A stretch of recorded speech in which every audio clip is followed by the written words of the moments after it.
আমি সংযুক্তা, আপনারা দেখছেন ইউনিফ্লাই নিউজ বাংলা।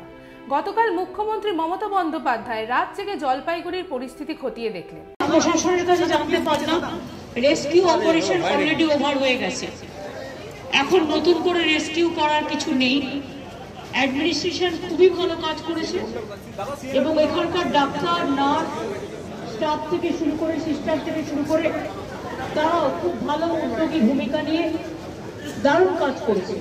ইভেন অনেক ক্রিটিক্যাল পেশেন্টকেও তাদের বুদ্ধিমত্তার দ্বারা, তাদের সুচিকিৎসার দ্বারা তাদের স্টেবল করেছে। আমি প্রত্যেকটা পেশেন্টের সাথে কথা বলেছি। এই ঘটনায় দেখুন, মর্মান্তিক ঘটনা।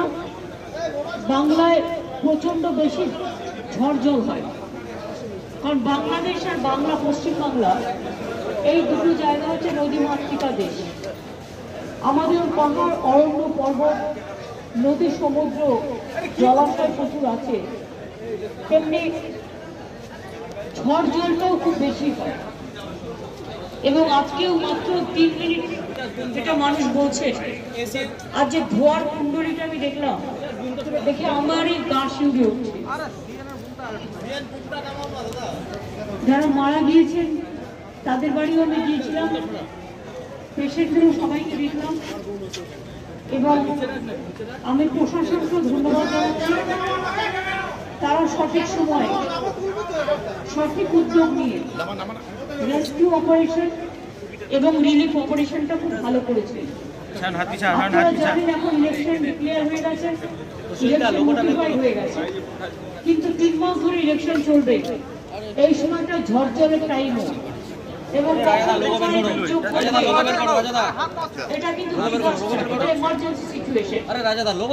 তাই প্রশাসন তাদের সাধ্য মতো,